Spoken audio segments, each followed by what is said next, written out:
Hello, everybody. Welcome to Comedy Film Nerds, episode 254. And we'll see how it goes. Might be another two-parter. Who knows? Who knows? Anything could happen. Maybe it'll be 8 minutes long. Yeah, it could be. It could be any number of things. There are no rules on the internet. God knows there are. Have you seen it? No. The internet. No, I haven't seen it. I haven't seen it in quite a while. I got lost. I was up in Lake Tahoe where they don't have it. Oh, they actually have nature. Yeah, nature and, ox carts and stuff like that. And casinos. And casinos, yes. Thank you to it, by the way. We had some Film Nerd fans that came out. Oh, great. I was headlining up at the Improv at Harvey's, and they came out. It was great. It's always wonderful. There's worse places to be than Lake Tahoe. Yeah, Lake Tahoe's pretty nice. I'm bummed they haven't gotten much snow up there at all. So I wish they would. You could have driven. I could have driven. Glad I didn't. Yeah. Driving's for animals. So yeah, it was a fun week with Howie, of course, and Avi Lieberman, and thanks to everyone who came up there. And then we got to get into the, they had at Harvey's in one of the ballrooms, they had like a party for the high rollers for the Super Bowl. Did you scam your way in? Yeah, of course. They just went, we're the comics, man. Yeah, how you doing? Perfect. And got in and brought my buddy, and we just watched the Super Bowl in a ballroom on giant screens and ate food. Now, was it packed? Because sometimes when they have those events for the high rollers, I remember I did one in New Orleans, like half of them don't even show up. They don't even care. No, this one everyone. Well, I think it's the Super Bowl, yeah, so okay. All the casinos were pretty full for the Super Bowl. Right. Okay. And it was a great game. I didn't, Yeah. It didn't matter who won to me, so it was just fun to watch. So I had good times. Thanks everybody in beautiful Lake Tahoe. Come on now. Well, we got a great show for you guys. We're going to be talking about the Imitation Game, Porject Alamanac. Of course, we're going to be talking about Porject Alamanac. And we have a guest who hasn't been here for a very long time. Been a couple years. And he's got some Stan Lee stories where he almost met him. What? Yeah. well, his hands met him. Yeah, his hands met him. We'll get into that. We'll get into that later. What a tease. Oh, no, nice his hands met Stan Lee, that but sounds he didn't. really creepy. We're going to get into that later in the show. Should we just introduce him? Let's introduce him, Let's do it, buddy. Ladies and gentlemen, the lead singer of Throwing Toasters, the band. He hasn't been here for a very long time, and we're happy to have him back. Also, one of the pioneers of podcasting, I would say. He's one of the first people that podcast, and he's now working with the Jim Henson Company. Ladies and gentlemen, Grant Baciocco. Hello, thanks guys for having me back. Great to be here. Oh, remember last time Grant was here, he did a musical review of Battle Los Angeles. Oh wow, yeah. That's awesome! I do remember that now. That was fun. That was like in the first year. We guys got to go check that out. It's a great song. That's awesome and review and a great movie. Yeah, and just a phenomenal film. Michelle Rodriguez picking up arms against the alien invasion. Yeah, go for it. Mm-hmm. So what have you been up to, my friend? Nothing much. Just as Chris said, I tour with the Jim Henson Company regularly. How is that? It's great. It's fantastic. What do you do specifically? We have a show called Puppet Up Uncensored, and it is sort of describe it. It's Whose Line Is It Anyway, but with puppets. But it's a live stage show on stage, and we perform to a camera, and there's big screens on either side of the stage, so the audience can watch us perform, or they can watch the screens and just see the locked-off shot with the puppets. But it's a show unlike any other, and just last May we went to the Melbourne Comedy Festival down in Australia, and we were down there for 5 weeks in Australia. We got to play at the Opera House in Sydney. Oh man! Very cool. So it's a lot of fun. We just did 2 weeks in San Francisco right at the end of the year. So, and I think we have some shows in Culver City coming in March. The dates haven't been announced yet, but that's great. But it's a lot of fun. I've heard so many great things about the Melbourne Comedy Festival. I love that city and Sydney. We went there for earbuds. That Opera House is amazing. Yeah, that Opera House is fantastic. Yeah. All right. Well, cool, man. Should we get into some cinemas? I think we should get into it. I saw the Imitation Game over the weekend. I know we've talked about it before, and we're going to do a spoiler wrap. Imitation Game spoiler. But I didn't want to give my 2 cents. I thought it was awful. I didn't believe it. I don't think it actually happened. No. What? No, I didn't. What are you, Bill Maher? No, I actually, we went, it was a date night, so my wife and I went to see it, and I'm watching this movie, and it was one of those movies that just kind of washes over me. It reminded me a little bit of American Sniper in the sense that you're watching a biopic about one person during wartime. Right. A story that you haven't necessarily heard before. And it was interesting to see those parallels, because when you have a movie like Hurt Locker, it's a war movie. Right. But the fact that these were both movies that were biopics and war movies that came out the same exact year, I really liked it. I thought, Benedict Cumberbatch did a fantastic job. Benny Cumbo is amazing. Yeah, he was fantastic. And Keira Knightley, you forget sometimes that she's actually a really good actress. When you're watching a Pirates of the Caribbean movie, you realize, oh no, that's right, she's wasted here. She's a really, I think that's a great point, because I think I would like to see her do more different things than like the period piece dress movies. I just, I just love the whole, I'm glad the story's finally being told about breaking the whole Enigma code. What I found fascinating too is like, you've got all these, the best minds in the world trying to figure out how to break the code. And you've got one guy who's like, well, we can't break it. We're human beings. We have to build a machine that can break the code. And I found that absolutely so fascinating. And the fact that, like, he was so ahead of his time, literally no one believed him. Like, well, you're out of your mind. That will never work. You're building a ham radio with, 100,000 pounds or whatever. And just the fact that this entire thing got pulled off was, I thought, absolutely fascinating. And it's a very sad story, too. So we'll get into that more in the spoiler app. Yeah, but I really liked it. I think it deserves the nominations that it has, and it's a very competitive year. I think it would have a stronger chance to win any of these if it was a less competitive year, but it deserves all the nominations it got. Right on. All right. Now, same thing with Porject Alamanac, right? Grant, I'll let you go first on this movie. Well, I went and saw it yesterday. There was about 5 other people in the theater with me, and I will say that everybody else loved it. And I realized as soon as the thing came up in the beginning that said MTV Films, I just said in my head, I go, this isn't for me. Yeah. This wasn't made for me. So just from that moment on, went into it with that mindset. There were just so many things in the film like, what, but why? Wait, no, what? Okay, I guess that's happening. But I'm a huge fan of Joel Hodgson from Mystery Science Theater, and Joel kind of has this. People always ask him about bad movies, and he goes, "It's just such a achievement to actually even get it up on the screen." So, like, I'm just sitting there, I go, "Well, they did it. They did it. It's up there. I haven't done that." So, again, I just was sitting there, and go, "This isn't for me." And people laughing at things, and I'm going, "Why are they laughing at that? I'm not getting it." But. And it wasn't laughing at because it was bad. It was laughing at the wacky things these kids were doing, jumping through time. Anyway, it wasn't for me. So I will say that. Now, it was a time travel movie. They discover a time machine in someone's attic or something, or plans for one. They discover plans. It's a kid whose dad died when he was like 7 years old. And it was Flubber, right? His father was Flubber at the time? Sure, yeah, of course. His dad was Flubber. No, he goes in his basement, and his dad was some real smart kid. These are all nerd kids. They introduce it like they're sciencey nerd kids. Right. The lead character is a very good-looking, athletic kid. We're supposed to believe is a nerd. It can't talk to the girls. Okay, right. Sure.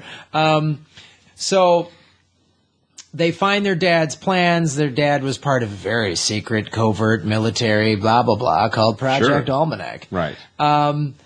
And I'll say this. As a fan of time travel movies, there was some fun stuff in this. Like, what would happen if high school kids got a hold of a time machine? They'd go see an awesome concert. Like, okay, that kind of stuff was fun. I'm going to go back and meet this girl again. And some of that stuff I found amusing, but I couldn't. Fuck you for making another handheld found footage movie. Fucking shut it down. It is such a First of all, I like the back row. Right. I got motion sickness.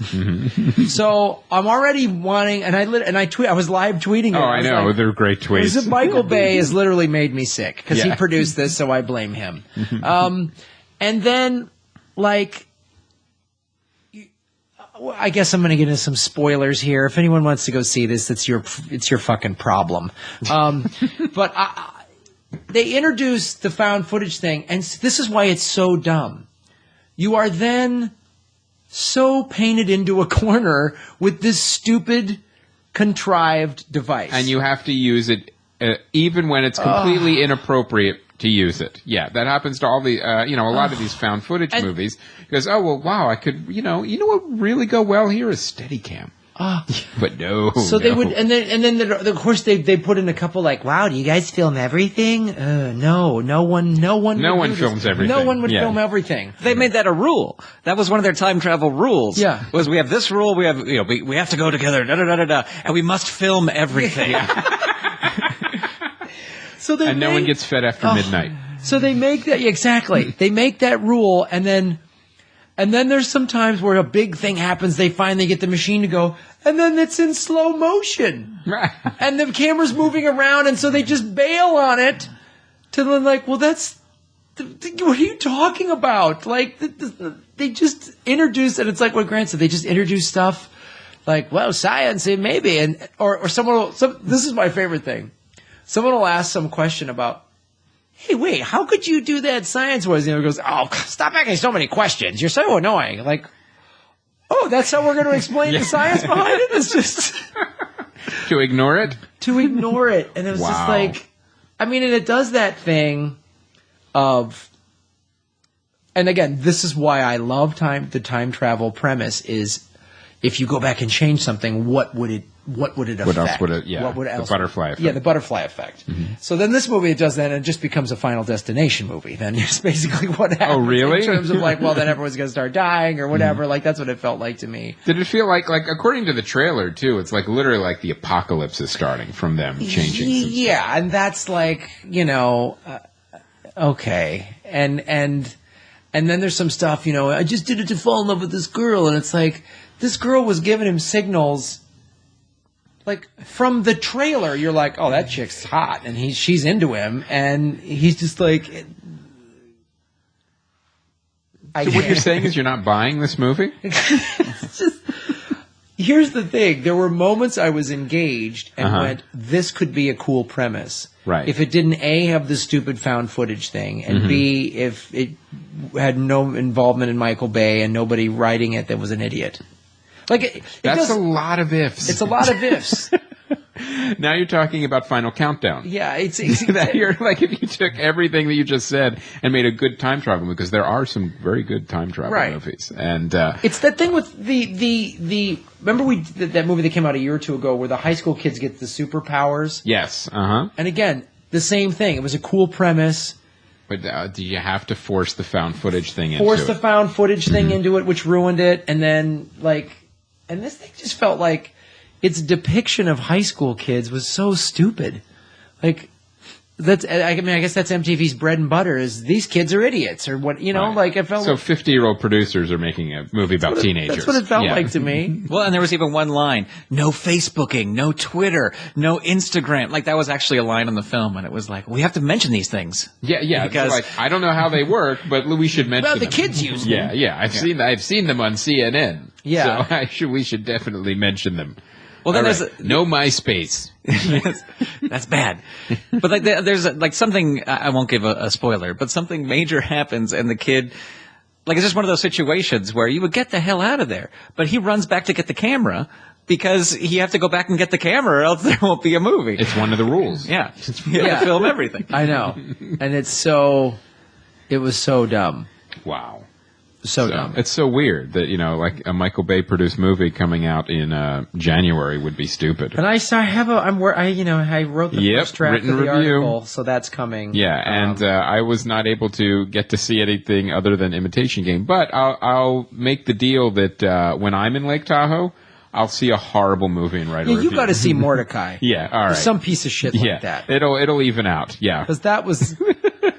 I literally was like, I'm so glad I'm not walking by this beautiful lake. Yeah. So glad I'm in a movie theater watching this. Goddamn. How many people were in the theater with you? I think I had the same 5 people that went to Grant showing, Yeah. and some of them laughed and went, "Oh, it was all right." And I was just like, "All right, man, you guys." I can't believe I drove all the way to Lake Tahoe for this movie. Yeah, it's just like, okay. But there was no, I mean, it was The Boy Next Door was the choice, and then a couple Oh, dear Lord. Yeah, it was. Wait, it's the January, February choices. Wait till we get into what's in the theaters this weekend. Oh, I'm fired up, actually. I'm actually excited for what's coming in the theaters this weekend. But, whatever. All right. Say something. Wait. Hold on. I was looking at one of the movies coming out this weekend. It's like I forgot to put on that I am actually excited about. Which? The SpongeBob movie. All right. It's going to be. Looks great. Okay. We have a new sponsor. Oh yeah. Shit. It's really. This is what I love about new sponsors is when they actually send us what they're selling. Yes. So this we can kind of get an idea of what it is. We can tell you guys about it. And this is ProFlowers, proflowers.com. And Valentine's Day is next week, guys. And if you have a sweetheart, if she says, "Don't get me flowers," that means you better fucking get me some flowers. That is a cliche, but it is true. I've actually been on the other side of it. You know how many fights I've gotten into with my wife that starts with, "You said you didn't want anything." Right. They always, it's like, okay, no, but just say you want flowers. You know what? I don't mind. I've never had anybody buy me flowers, and I wouldn't mind it. Okay, well, there you go. I'd like to get flowers. That's very, very progressive of you. I like getting flowers. Why wouldn't I want flowers? You know what I mean? I don't like to have a pretty house. It smells nice. It smells nice. It can't just smell like surfboards and katana oil. So go to proflowers.com. In 50 years it can. Yeah, definitely it should. Go to proflowers.com. Proflowers.com. Now, we want to talk to you a little bit about this. One of the things about these flowers is that they're completely fresh. So a lot of times when you get them delivered, they're actually still in bud form. So when you actually put them in the water and the vase that they send with it, they'll actually bloom in like a day or two. That's what happened to ours. Okay, I will give you the best testimonial about this product. Yeah. So last Wednesday, I flew to Lake Tahoe. These flowers showed up on my front door, I think, on Thursday. I got home. And first of all, no one stole them. Nobody stole them. I love my building. My building people are very nice. So it sat on my front door for 5 days. I got home, today's Tuesday the 3rd. I got home last night, Monday the 2nd, at about 8 o'clock. And I see them on my front door, and I'm like, oh, man, these have been sitting here for a week. Are they going to be any good? So I open them up, and they're sealed. They're in one of those sponge things. You put the stems in the sponge thing. Yeah. Soaked, and they're like sealed up. And I'm like, okay. And it says cut off an inch from the bottom. And well, you could say they were in floral suspended animation. Yeah, so they could, fly 100 light years to the other end of the galaxy. Exactly. To repopulate a planet. Exactly. Go to that Hoth planet that was in Interstellar and put some flowers on it. So I open them up. They say cut an inch off the bottom, put them in water with the plant food, and in 12 hours they will open up. And I'm like, okay, I bet you they're not going to do it. I wake up this morning to go swim laps. Boom! This is like, that's awesome. It sat up for 5 days. The sponge was already dry by the time I opened up. So these flowers are still amazing. So I cannot recommend these enough. If you're going to buy flowers for somebody, birthday, whatever, celebrate something. Obviously, Valentine's Day is coming right around the corner. Yeah, and you know what? We got a special deal for you guys. Only if you type in our code. This is actually, and it expires Friday. So this is one of those time-sensitive ads. You get 100 blooms of love with a free glass vase for just $19.99. But you can upgrade it with gourmet chocolates and a stuffed bear for $9.99 more. Go to proflowers.com and use our code CFN. Now, there's like a little microphone in the right top right corner. That's where you click on that and you type in the code CFN and you get that special deal. That's the only way you can get that special deal, and it expires Friday. Friday the 8th at midnight. Yes. And there's one other thing I wanted to mention with ProFlowers and also with Sherry's Berries as well, when we're going to be talking about them in another week. But they want to hear your feedback. Like on Twitter, like if you use their product, and they want to know if you're happy or not. Like they've got great customer service, and they even told us, let your fans know that we want to know if there was a problem with the delivery, if something didn't come right. So when you guys order, and let us know, and tweet a picture Yeah. of the flowers when you get them, whatever. But they want to know good or bad. Yeah, especially like if there was a problem, because Yeah. which this is the sign of a good company. They want to fix it and make it better. So Right. proflowers.com, click the microphone, the blue microphone in the right hand corner, and coupon code CFN. Do it before Friday. Get some flowers. So now, get your flower on. Flower it up, kids. Floral work it. Yeah, it is a hashtag floral work it.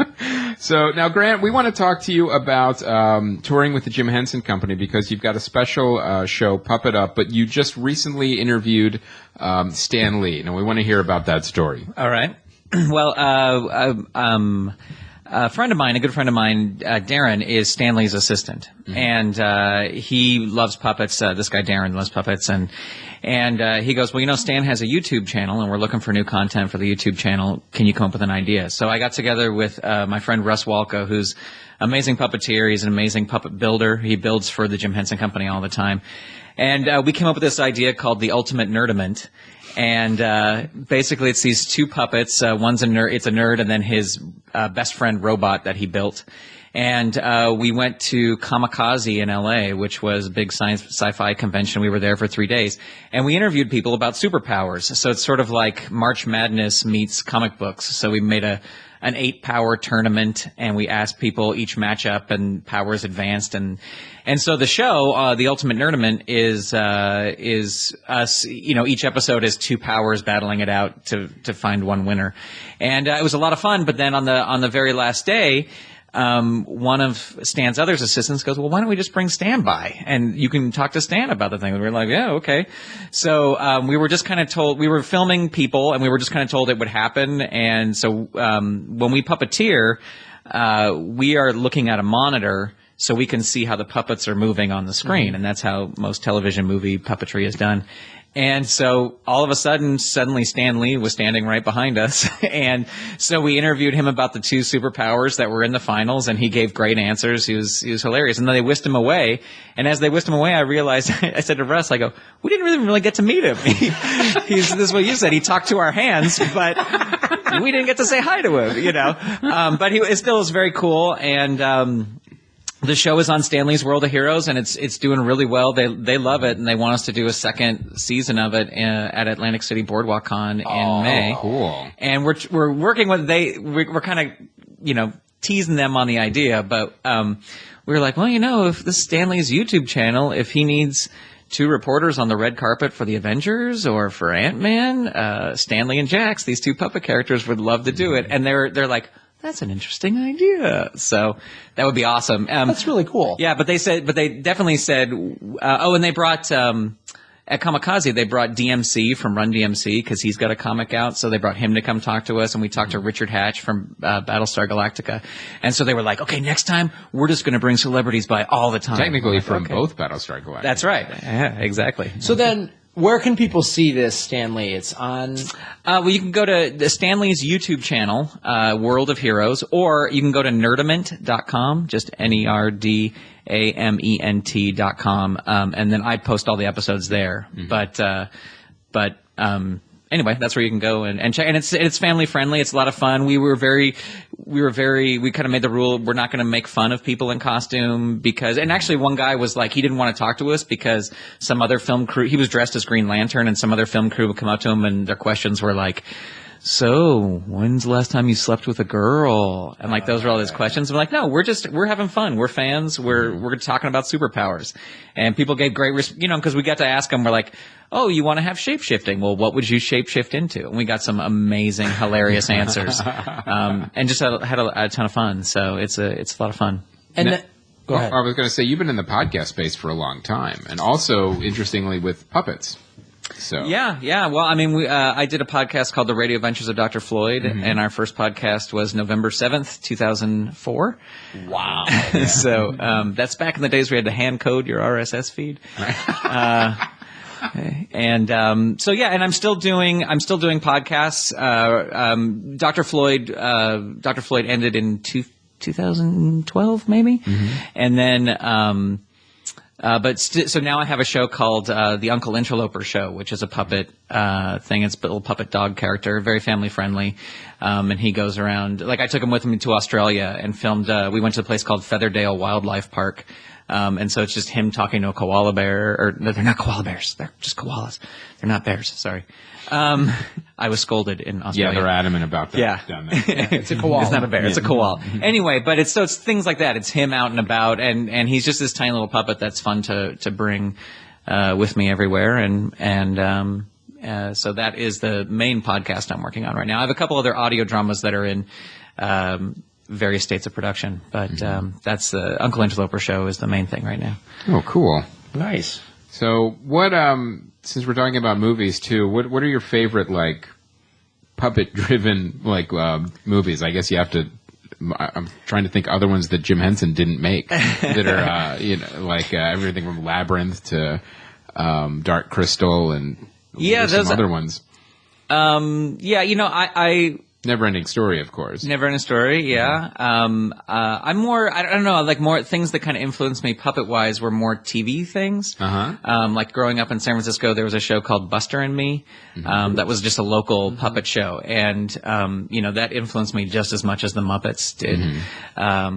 As far as Muppets go, I probably will get in trouble for saying it, but I haven't necessarily enjoyed the past two Muppet films. I thought they were okay. I thought the second one was better, of the two more recent ones. The first one I was just like, I want more Muppets. Why are there people? I want more Muppets. And I thought the second one was better, but, would I love to work on it? Yes, of course. I would, in a heartbeat. And I know a lot of people who did work on it, but, what got you into puppetry? Like when and why? I was always just fascinated with it. It was never like I never set out to like, I'm going to be a puppeteer. But when we started doing Dr. Floyd, we wanted to do more video things. And Doug, who created Dr. Floyd with me, he built a puppet. And then I was like, I want to try building a puppet. And so I did. I didn't know what I was doing, but I got a couple books, and built my own. And then, somebody who worked at the Jim Henson Company, this is back when they still owned the Muppets, said, hey, we're filming this. It's sort of a sizzle reel for, America's Next Muppet. And it's going to be like American Idol, but with puppets and puppeteers. And we would like you to come be part of the sizzle reel. So I was like, oh, okay. So, I didn't know really what I was doing at all, but in the group of people, they threw in a few ringers of like pro puppeteers, who were just kind of like supposed to play characters and kind of create. Because puppeteers, there's no controversy with puppeteers. We're pretty lame. So they threw them in to kind of get a little. And one of them was Leslie Carrara Rudolph, who is Abby Cadabby on Sesame Street. Right. And I met her that day, and we've been friends ever since. And as I said, I had no goal of doing puppetry, but she was in the original incarnation of what became Puppet Up, and they had, they put out they just said, oh well, we're looking for more people to join this, and she recommended me, and because I had done stand up for so long, and she was like, oh, he's funny, he's real funny, and he's quick, and so that's kind of how it just spiraled from there. And are you doing any podcasting right now? Yeah, the Uncle Interloper Show is it's a video podcast, but it is podcast, and I just finished my Grant's Advent calendar that I've done for 10 years. I think this was the 10th year I've done it, and if that is a daily podcast counting down the days till Christmas. So it's only in December. It's only in December, yeah. But it's so funny because it's become this thing where in August, I'll get emails. You're going to do the Advent calendar again, right? My kids love the Advent calendar. You're going to do it, right? And it's like, yeah, okay, I'll do it. Because you've been trying to do more like family-friendly podcasting. Right. That's all I really try to do. I have this one idea that I may do that would not be family-friendly, but I've just been so concentrated on doing the old-time radio show type family-friendly stuff. Like I just did a series last year called The Tales of Deputy Guppy, and it's an underwater western. So they're all fish, but it's all audio drama, and it's all for kids. But we were doing I was doing a thing where each episode came with a PDF that kids could print out and then cut out, and they could build the town. So if they listen to cool. every episode, they could build the whole town and then have their own little adventures with the... That's a great idea. We should do that. It's fun. We could build a CFN town. It's fun. PDFs. We could have like a kitten hand skyscraper. That's a great idea. We'll make a Christmas village. We'll work on that this year. Sure. I'm all for it. We got so much time to build a village. That's a great idea. All right. Grant, we're going to need the name of your paper village design people. It's me.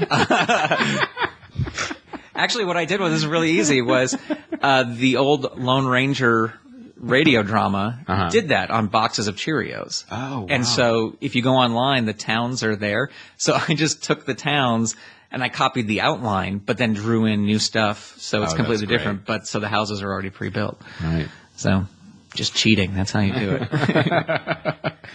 So getting back to movies, I know, I actually recently saw Labyrinth again, which is one of my favorite Jim Henson movies of all time. Dark Crystal doesn't really hold up as much.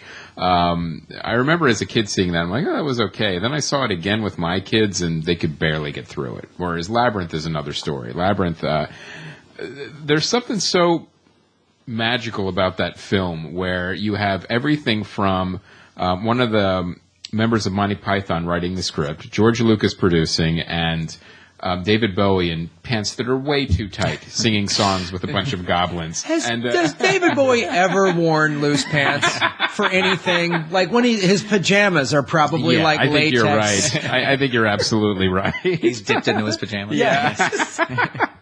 And Jennifer Connelly, and it's a great story. It's a really fun movie, and it does that great thing that family movies do, where it touches and hints on much more complex issues and ideas and themes than an actual just kind of like a kids movie.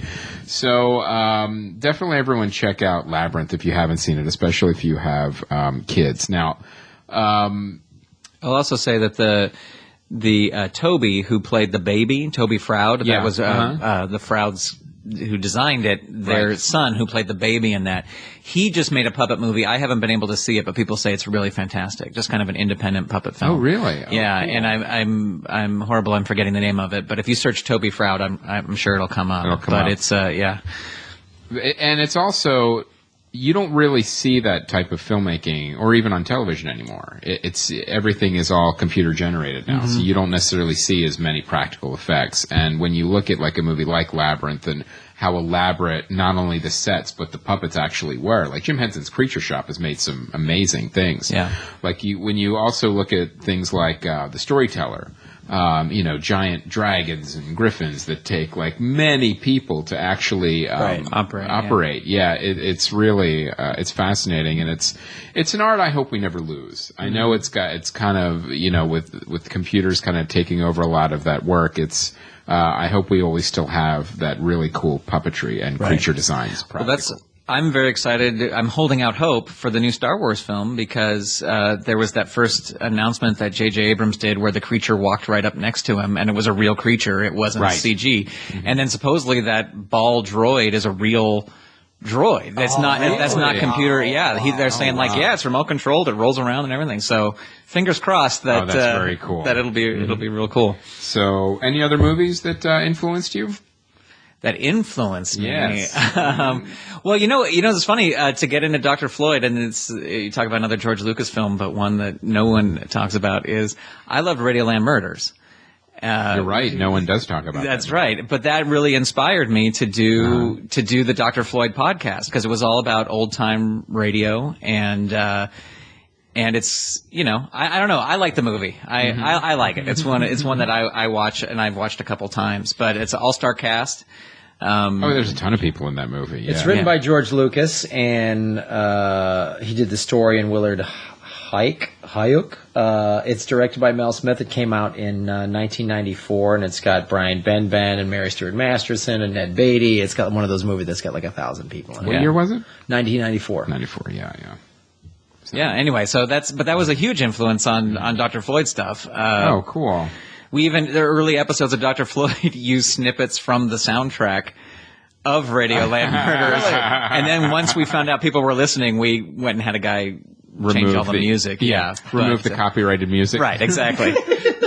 Once podcasting became a thing. So, but yeah, and more recent movies. I mean, I'm a sucker for the Marvel films. Oh, absolutely. They're really good. And I felt almost bad doing it, but when I was in Australia, I saw Captain America. I go, should I be seeing Captain America in Australia? But, but I loved it. And, You're goddamn right. That's right. But, yeah, that's one of my favorite movies so far, out of the whole series. Winter Soldier, I think. That was one of my favorites, It's too. a great film. That one and Avengers are my two favorites out of all of them. I know. A little Guardians of the Galaxy is up there, That's a good too. one, too. I don't know. It's hard for me. Yeah, I might have to put Guardians of the Galaxy on top of it, but I don't know. They're all. Yeah, there's I didn't see any of them that went, man, that was the worst movie. No. Yeah, those are terrible. The only ones there were a few iffy ones before they got their act together, like the Hulk movie with Edward Norton was, no one really talks about that one. No. But, Iron Man kind of set the tone and kind of started the whole ball rolling. And I know it's not a movie, but I'm very excited for Daredevil. The TV Netflix show. series. Yeah. Oh, really? Yeah, because he's my favorite character. When is that coming me too. out? April 10th. You will not hear from me. April 10th. I wonder 10th through the 15th. It will be out. because they'll probably sight. release the entire season. Yeah, all Binge once. watch it. Yeah. Oh, Yeah. Nice. Very Grant's excited. gonna get some. You're gonna what? Have a diaper? Yeah. Sit in front of the TV. And just go? Pretty much, yeah. Well, you can watch on your iPad. You don't have to stop. Yeah. Good techniques, buddy. So talk about DVDs. Now, John Wick. This is one of those films. I just missed it when it came out. I know, I missed it too, and everyone's saying, oh, you got to see it. You got to It's see it. great. You got to see it. So I'm going to make an effort to see this. Yeah, definitely. Johnny Wick.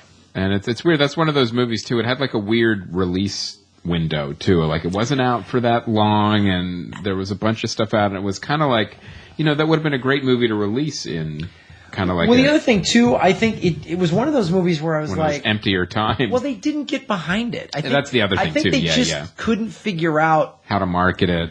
Keanu Reeves is this sort of grizzled bad guy. Like, I don't think they just didn't like, I don't know, it's weird and maybe it won't do well. And some people, I've heard a handful of people say they really didn't like it, but most people said they really did that I've spoken with. So I think that was part of it. I'm looking forward to catching it on DVD and seeing what the fuss is all about. I want to see it, man. The next one is Dracula Untold, which is like, why did this one take so long to come out to DVD? It's what were you guys waiting for? big release party Yeah. for Dracula Untold. Yeah. So now, Neil, you want to check out Neil's written review on the site because he had that kind of, when I talked to him about it, he kind of had that look in his eyes, like, it was better than I thought it would be because it followed historically some of the biography of Vlad the Impaler, and they said, and then it just went nuts. Then the CG took over, and it was ridiculous. He said, but the setup and the actual beginning of the film, you're like, oh, it's this could be like a really interesting movie about this horrible person in history. And even if it did add like the Dracula legend, but it just went so ridiculous and over the top. It was a mess from that point on, from the CG. So watch the first half of the film and read Neil's review. I want to do a DVD pick. I want you to pull this one up on IMDb. Cries and Whispers. This is an Ingmar Bergman film, and since we got a lot of Academy Awards talk, I wanted to check out one of the older Academy Award nominees. 1972. 1972. And how many awards was it actually nominated for? I think it was Best Picture, Best Director, and It actually I think won. for cinematography, I think. It won cinematography, Best Picture, and Best Director, and it was nominated for Best Writing and Best Costume It won for Best Picture? No, I'm sorry. It was nominated. I'm sorry. Yeah. It won for Best Cinematographer, Right. Nominated Best Picture, Best Director, Best Yeah. Writing, and Best Costume Design. Okay, this movie I thought was going to kind of be a drama about, three sisters, which it was. One of them's dying, and they're kind of reconciling the horrible way they've kind of treated each other over the years. It was that, but it was also one of the most disturbing films I've seen in a long time. Now, when you think an Academy Award nominated film, especially one that won one and was nominated for all these awards, you don't think it's going to have a scene with a woman self-mutilating her vagina because she doesn't want to have sex with her husband. Jesus So Christ. I was like, oh my God, I had no idea that scene was coming, and it was horrifying. It was absolutely horrifying. And I almost turned the movie off. At that point, I want to turn this podcast yeah. off. So it caught me so off guard, and it's obviously it's an Ingmar Bergman film, so the drama is very strong and it's very poignant. But that was just unbelievable. So there's kind of a spoiler alert, but it was so off-putting. It's my duty to warn you need to know about that scene is in this film. Yeah. Because I'm not going to see it now. No, and if someone had told me, I'd probably go, you know what, I think I'll pass. He's got a lot of movies. He's one of my favorite directors. There's other things I could see. 1970, that was a crazy time back in the 70s. Yeah. So I can only imagine what the response was at the time when that was the movie was being shown. So.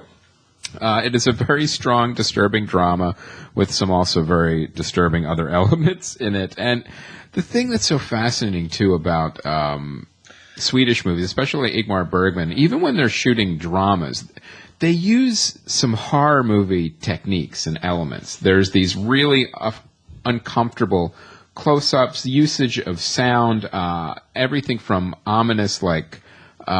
settings to just with the pacing. It's really it's not something that American directors do all the time, especially with dramas. So it's one of the things that you can really see how someone from a different perspective approaches just the language of film. So it's worth a look if you know what's coming. Well, just on the IMDb page, they have the trivia about it. It's Bergman used his own money for the film, and he, shocker, couldn't find an American distributor. Yeah, that's weird. Because they felt it was a little too uncommercial. Yeah. And I guess Roger Corman helped get distribution for it. Yeah, he was looking for a movie to like help us the prestige of his new distribution company, and what an odd match. That Ingmar Bergman and Roger Corman. But you know what? That's the thing about this movie. There were elements of both in it. That's for sure. So it is really, it's worth a look, but be prepared. So cries and whispers. Well, we know what the cries are. Yes. All right, so premiering this week, we have Jupiter Ascending. A lot of trailers being unloaded for this movie, and I think it's an air of desperation. We got to make some of this money back. Eddie like all these really good actors are in it. They're just like, what are you doing? It's fascinating. It looks really bad. Yeah, and Eddie Redmayne's thinking, well, I kind of hoped that movie would have come out before my Stephen Hawking movie. Yeah, before I got the Oscar nomination, I win the Golden Globe. I wish this thing they could. They said it was going to come out last year. Yeah. It's one of those movies got pushed back. They would have just released this thing in September. No one would remember it or be talking about it because everyone would be talking about Theory of Everything. And also, it actually made some money. Yeah. This is going to be a bad film. It's got nothing. There's no good buzz on it. It's got very little going for it except Channing Tatum's elf ears. Whoops, sorry, that was my nail. So, good luck if you want to go see this movie. And also Seventh Son. So we wish you even greater luck if you want to go see this one. Oh. Another movie that got delayed, blah, blah, blah, blah. And, all right, well, it's February. Oh, it's just like someone went nuts with the CG. And then there's, I think Jeff Bridges, isn't he like, rah, rah, rah, like doing one of his stupid Pretty voices? much, yeah. It's, okay. He's very, he's a gruff mentor. Yeah, he might even be an alcoholic. I'm not sure. Okay, great. And this, depending on his, and a kid didn't know that he's the chosen one, has to go out and fight the things with the stuff. Seventh son of a seventh son, baby. Great. I think that's probably a line in the movie. Let's hope. Yeah, Seventh son, baby. And then jumps on a dragon and rides off. Well, see, now I want to see the movie. Yeah, if that was it? Yeah. I'm in. So, okay.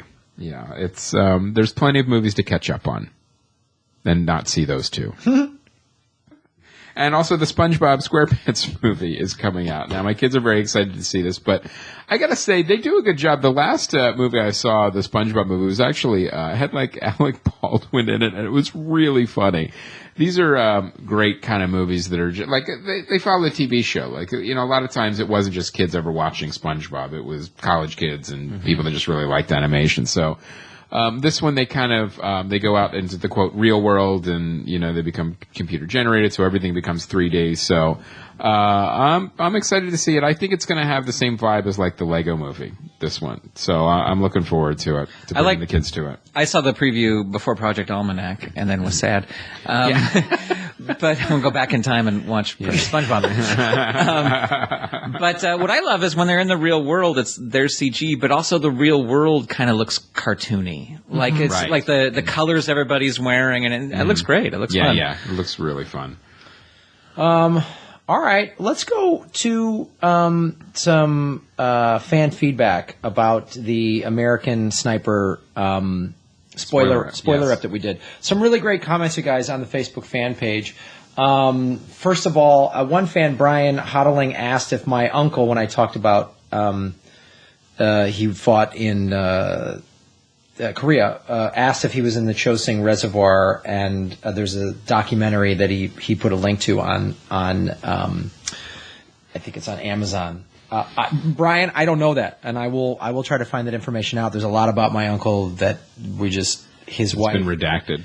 Well, no, it hasn't been redacted so much. It's just, after he committed suicide, his wife just got rid of a lot of his personal stuff, and so many of my family just doesn't know anything about it. They don't know the history. They don't know the history. Oh, so wow.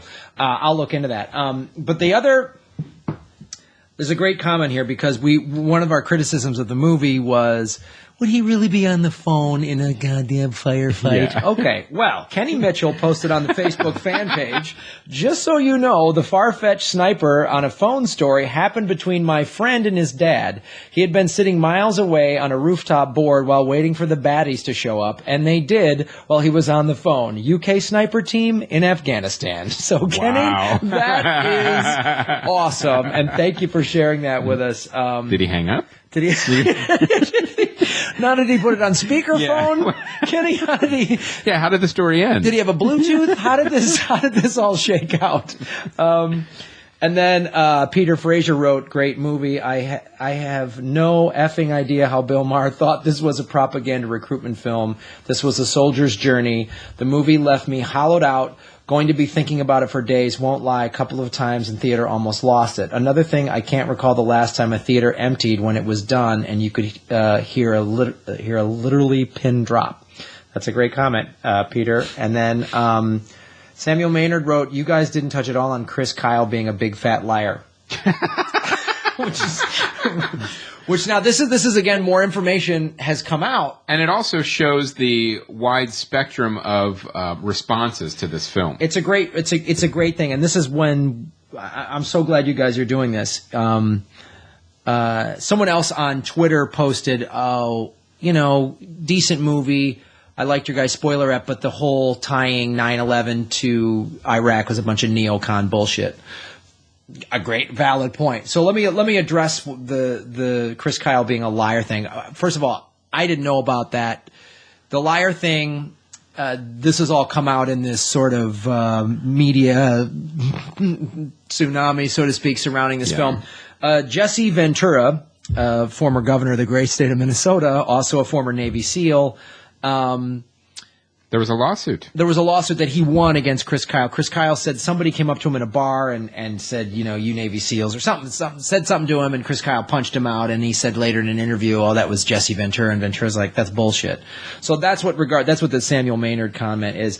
The reason why we didn't address it is twofold. One, I didn't know about that at the time of seeing the movie and at the time of doing the spoiler rep. And it wasn't in the film. And two, it's not in the film, and this goes back to what we said of the Chris Kyle public persona, the Chris Kyle from the book, that's probably not what this movie is. But in terms, as we said, as a film, I think it's a good movie, and I think it shows one soldier, what happens when they go over there, and how, as Laura Howe said, I think she made a great point of, if we're going to train young men to be professional killers, they're going to come back a little different. Yes. You know, and They might have some trouble readjusting. They might have some trouble readjusting, and however that manifests itself. Right. Either believing the hype of you're the legend or whatever, Right. whatever that is. So these are great comments, you guys. And that also brings us back to the point of, like, with the Imitation Game, is where you have a wartime biopic too. We're so far removed from World the War Imitation II. Game. Yeah. You know, you don't have. There was never, like, he never went on a bunch of talk shows. You know, so you don't have all this basically this history of, like, oh no, you could see him on this show saying this, you could see him on this show saying this. That didn't exist back then. There's no YouTube footage Right. of exactly. So there may well be just as many inconsistencies for the Imitation Game, but there's no. We don't have that big, like you said, media frenzy of digging and also all this footage. And they also think that the point you bring up too is, which is good, which is, you know, they're still fighting now. ISIS is in Iraq. We've already sent people over there. They're debating, should we send more? So the Iraq thing, you know, World War II is done. You know, we got that cleaned up. You know, this is still going on. We still have troops in Afghanistan. So it really, I think, is part of the reason why there is. Are you saying we don't have any troops in Iraq? No, we have some there. Yeah. Well, we just sent 2,500 over to fight ISIS, and then I'm sure there's some contractors who've been there the entire time. Yeah. You know what? I think there's also some there that probably aren't being counted. Yeah. There must be a couple guys off the books Yeah. I think hanging there's around. probably a few off the books over in most likely. Did you see as that advisors. movie at all, Grant? No, I did not. I just know. I just know the. I thought it was funny, the scene with the baby.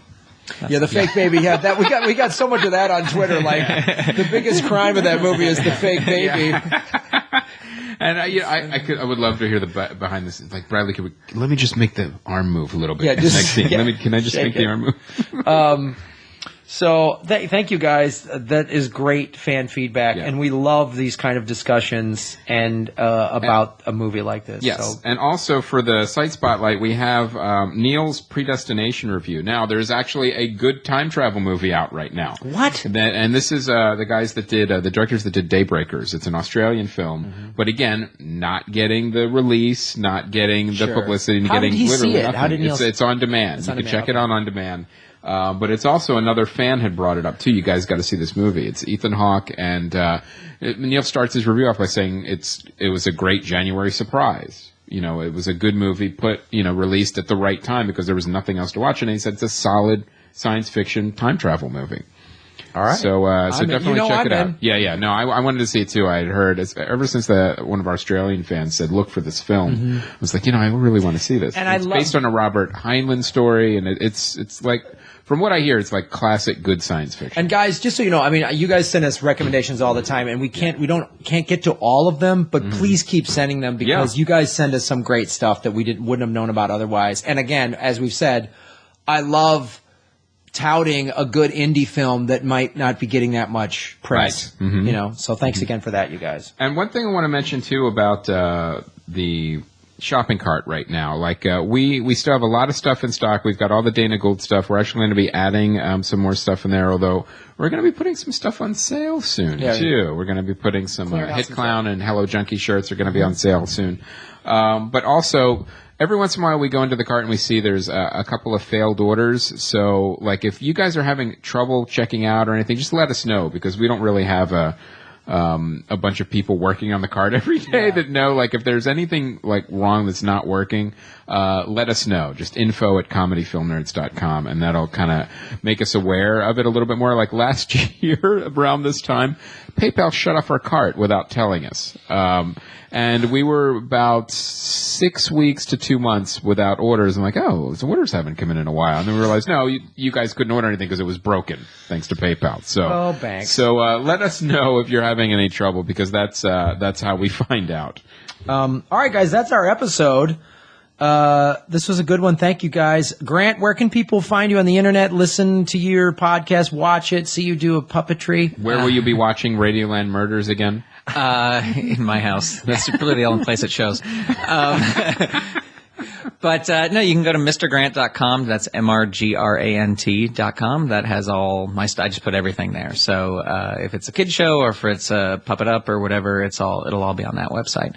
And then Nerdament is at nerdament.com. That's the show on Stan Lee's YouTube channel that I'm doing right now. It's a lot of fun. So if you like superpowers, go check it out. Maybe we'll post that the Nerdament clip with Stan Lee on the Facebook page. Oh, that's a great idea. Yeah. How long is the clip? That episode, I can send you the promo, and it has a clip of him in it, but that episode hasn't come out yet. Oh, okay. It'll be in a few weeks, but I'll send you a link to the promo. Yeah. Great. Sure. Please do. Yeah. All right, guys. Well, that was a good episode, and I think that's it. Let's see. I will be doing Comics on Safari with Murray Valeriano and several other surfing comics on February 11th at the Brea Improv. Also, bring your Pro Flowers bouquet to the Hollywood Improv on February 14th. I'm headlining. I've got a really great show. Helen Wong is the MC. We've got David Huntsberger, who's been on the show, Laurie Kilmartin, who we're going to get on the show, and Baron Vaughn, who's been on the show. Oh, that's a great show. It's a great lineup. So, and they're having I posted this on my Facebook, and I'll post it on Film Nerds as well. They're having like a deal. You can buy the ticket, or you can come and get like a Valentine's Day package that comes with like, a champagne and a rose or some shit like that. So, so come on down. That's February 14th at the Hollywood Improv, and then headlining the Improv in Harrah's in Las Vegas, Nevada, February 17th through 22nd. Check that out. And I will be at Lake Tahoe in February 11th through the 15th. So I will be there for Valentine's Day. So also bring your Pro Flowers bouquet. I'll be there with Will Durst. I'm really looking forward to it. But please come check that out. And then I will And make sure Chris goes to see Mordecai. Yes. If someone wants to come with me to see Mordecai, let him wiggle you're out more of than it. welcome. And also, I will be then back in town working on the CFN Village. So... designing it. Maybe Paige Branson will draw some. Shit. Come on, I think this is going to be a thing. I'm going to work on this. I'm for it. Okay, as long as I have some sort of sword builder village or part or hut. You want a blacksmith? I want a blacksmith, a swordsmith, so to All speak. right. Not so to speak. That's exactly what you call it. So, all right, guys. We got some crazy bullshit coming up. Yeah, and we're going to put in a working kiln, a working paper kiln, so you could fire your own sword the size of a toothpick. Oh God, I think we just lit the fuse on a nerd explosion. I think we should kickstart it. Kickstart a CFN Christmas Village. Oh God! Well, maybe we'll make it ceramic. Anyway, I'm going to kill you. Yeah. I'm going to kill you.